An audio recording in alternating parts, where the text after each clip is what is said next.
Selamat datang di podcast Bekesah, Bincang Kesehatan. Aku sehat, Nuan sehat, sehat milik kita bersama. Assalamualaikum warahmatullahi wabarakatuh. Kawan Bekesah, kembali lagi bersama saya Ita Alman Andela. Dalam ruang informasi Anda, saya akan menemani Anda beberapa waktu ke depan di acara podcast Bekesah, Bincang Kesehatan. Aku sehat, Nuan sehat, sehat milik kita bersama. Baik, kawan Bekesah, pada kesempatan hari ini saya tidak sendirian. Saya akan ditemani oleh salah satu narasumber. Kita akan kenali lebih lanjut siapakah beliau dan dari mana pekerjaannya, instansinya. Dan di sebelah kanan saya sudah ada, silakan perkenalan diri. Oke, baik, terima kasih. Assalamualaikum warahmatullahi wabarakatuh. Selamat siang dan salam sejahtera untuk kita semua. Seperti yang diminta oleh Mbak Ita tadi ya, Iya.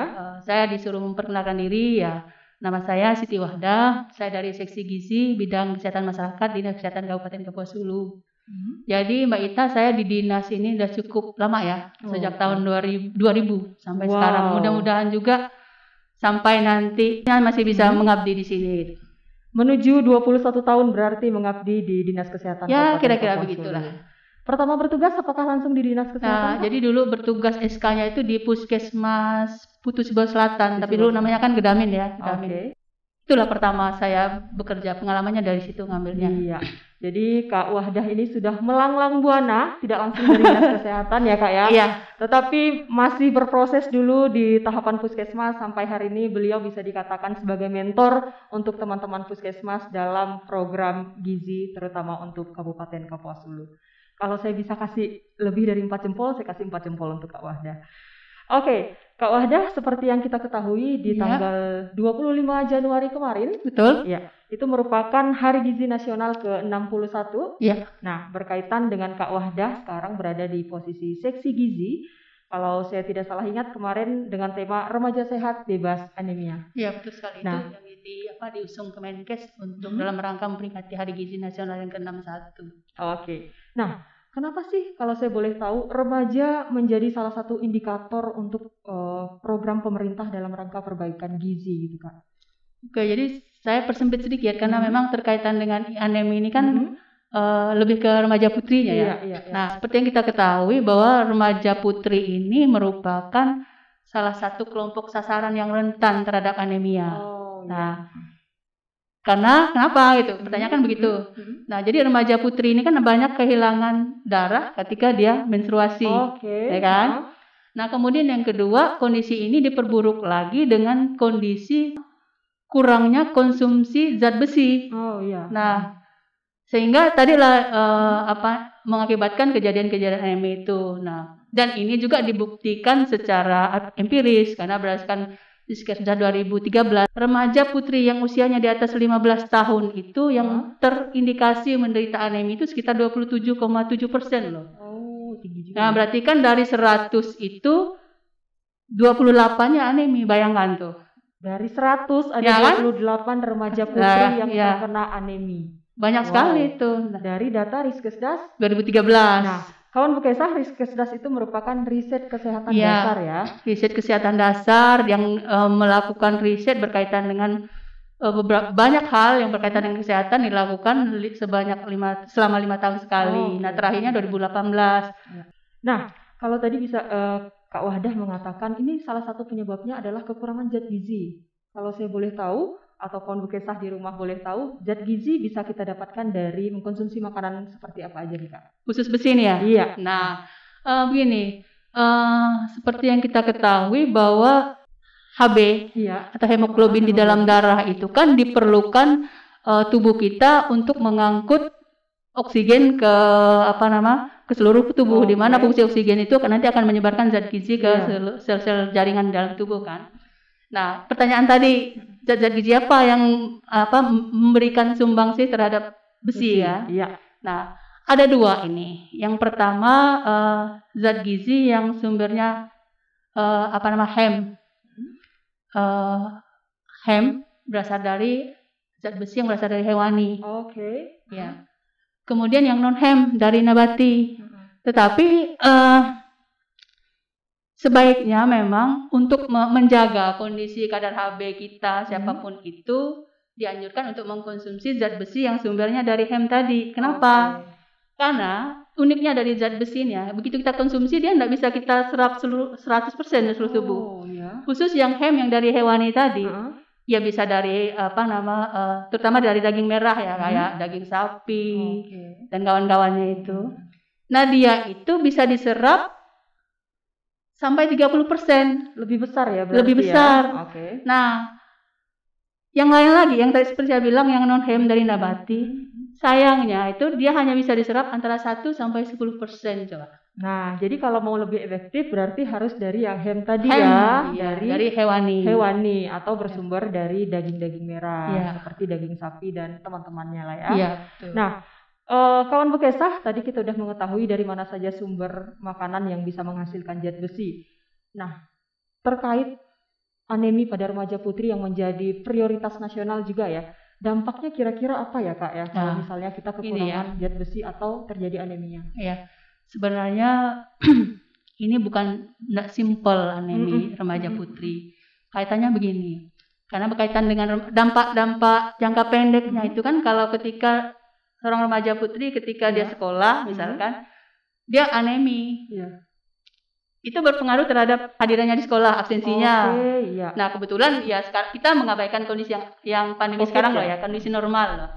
Nah tentunya nanti kan berdampak ke prestasi belajarnya. Nah dampak jangka panjangnya ini yang mesti kita kita pahami bersama dan semestinya menjadi perhatian kita bersama nih. Kenapa kok ini penting? Karena anemi ini dampak buruknya terhadap jangka panjang itu ke kualitas sumber daya manusia. Ya kan? Nah, seperti yang saya jelaskan tadi, fungsi dari hemoglobin di dalam tubuh manusia itu kan sudah saya jelaskan awalnya. Kenapa kok SDM jadi hal yang penting? Nanti di tahun 2030 itu bangsa Indonesia ini mendapat yang namanya bonus demografi, Mbak Ita. Nah, di mana menurut para ahli di luar sana, pada masa itu hampir 70% dari jumlah penduduk kita nih berada pada usia produktif. Di atas 15 tahun sampai 65 tahun. Nah, bagaimana ceritanya kalau tadi yang usia produktif ini anemi coba? Mau jadi apa kita kan? Sedangkan itu tadi bisa dikaitkan dengan kualitas hidup di masa yang akan datang. Kualitas bangsa kita ini tergantung dari remaja yang sekarang. Nah, maka itu pesan saya untuk yang milenial di luar sana itu memang kalau bisa menjaga, terutama yang perempuan ya, kadar hemoglobinnya tetap berada itu kadar hemoglobin normal untuk yang remaja putri itu 12 mg per desiliter. Nah, kawan Bekesah terutama nih untuk para remaja putri, kalau saya bilang tadi bukan ajakan tetapi perintah untuk menjaga kondisi kesehatan kita terutama agar terhindar dari anemia. Tadi udah dikasih tahu sama Kak Wahdah bagaimana cara kita mendapatkan zat besi untuk memenuhi hemoglobin di dalam tubuh kita.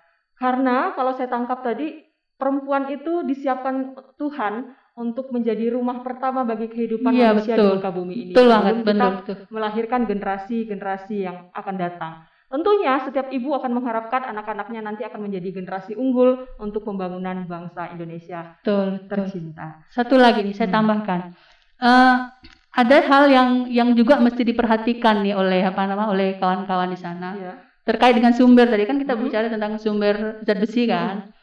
Nah, ada hal-hal juga yang di dalam tubuh kita ini membantu dan menghambat penyerapan zat besi itu di dalam tubuh. Bahasan selanjutnya tentang program pemerintah berkaitan dengan pemberian TTD itu kan.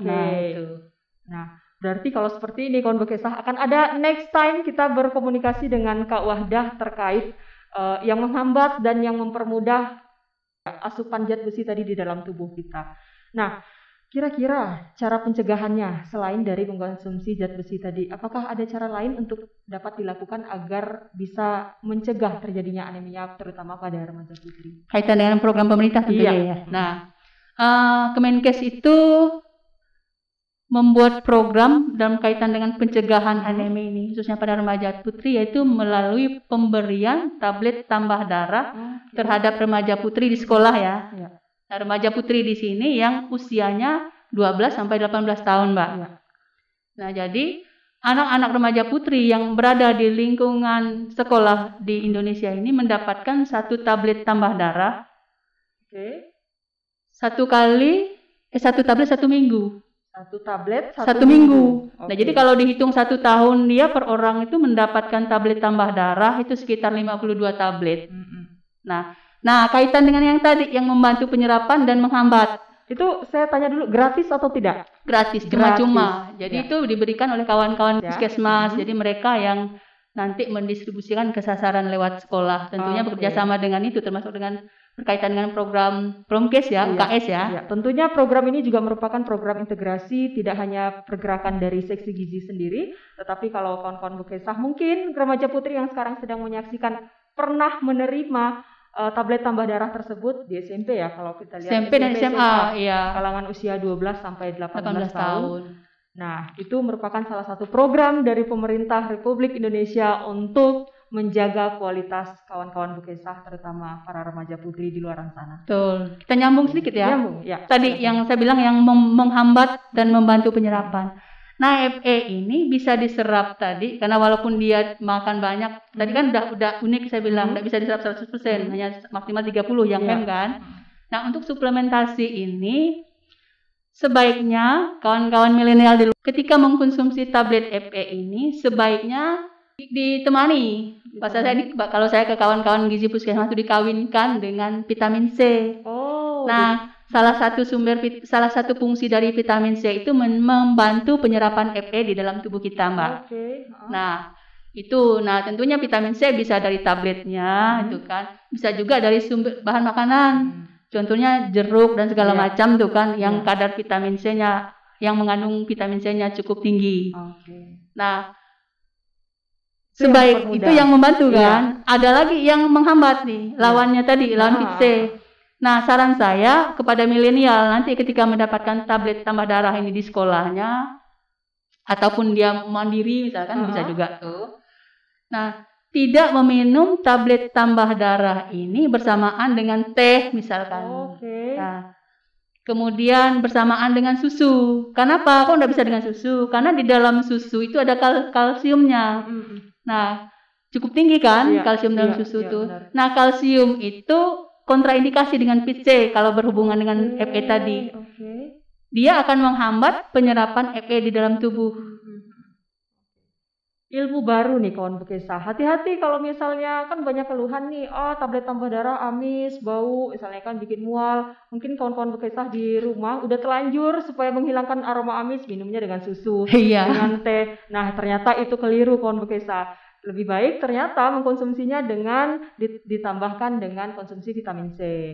Vitamin C atau bahan makanan yang mengandung vitamin C. Atau lagi kalau misal di rumah tidak ada VC, tidak ada jeruk, tidak ada jambu misalkan. Nah, bisa diminum dengan air yang agak banyak karena vitamin C itu kan larut di dalam air, Mbak. Nah, itu ya. Nah, banyak sekali pelajaran yang kita dapatkan hari ini sama Kak Wahdah. Ini baru satu materi loh tentang anemia. Dan saya rasa kawan-kawan Bukesah di rumah juga merasakan manfaat dari apa yang kita bicarakan hari ini. Nah, itu juga bisa dikatakan tadi upaya yang sudah dilakukan ya dari pemerintah daerah maupun teman-teman puskesmas. Nah, mungkin ada tambahan lagi terkait dengan anemia atau gambaran permasalahan di Kabupaten Kapuas Hulu sendiri. Apakah banyak atau bagaimana? Nah, indikator remaja putri yang menderita anemia itu sudah masuk ke dalam indikator ya secara nasional untuk tahun 2020. Cuman kita belum bisa melakukan untuk Kabupaten Kapuas Hulu sebenarnya berdasarkan kunjungan kita ke kawan-kawan puskesmas. Harapannya tahun 2020 tuh mulai melakukan screening atau pemeriksaan HB terhadap anak sekolah kan yang berkaitan dengan remaja putri tadi. Nah, cuman karena pas Maret kemarin kita mendapatkan musibah yang luar biasa. Nah, belum ada yang melakukan hal itu, Mbak. Nah, mudah-mudahan ada perbaikan dengan kondisi kita ini. Saya berharap supaya nanti kita bisa mendapatkan berapa persen sih remaja putri yang menderita anemia dari yang diukur. Nah, terus terang untuk kondisi sekarang saya juga tidak bisa mengatakan berapa sih persentase anemia pada remaja putri di wilayah kita. Mudah-mudahan tahun depan ya, kalau tahun inilah ya kalau pandemi ini membaik. Nah, demikian tadi kawan Bukesah bahwa program dari Seksi Gizi sendiri bahwa sebenarnya akan dilakukan screening untuk remaja-remaja di Kabupaten Kapuas Hulu secara khususnya. Mungkin pembicaraan kita terkait kasus anemia pada remaja putri cukup sampai di sini. Terima kasih Kak Wahdah sudah berbagi ilmu dan informasi. Sama-sama. Untuk saya secara pribadi dan juga untuk kawan-kawan Bekesah di rumah, di luar sana yang mendengarkan acara podcast Bekesah pada kesempatan hari ini. Kami pamit undur diri. Saya Ital Mandela. Terima kasih kepada Kak Wahdah. Ya, sama-sama. Yang sudah hadir bersama kita. Tetap stay tune. Saksikan terus podcast Bekesah di IG Promkes Kapuas Hulu dan juga Facebook Gerakan Masyarakat Hidup Sehat Kapuas Hulu serta YouTube Sehat Bersama Promkes Kapuas Hulu. Aku sehat, Nuan sehat, sehat milik kita bersama. Terima kasih.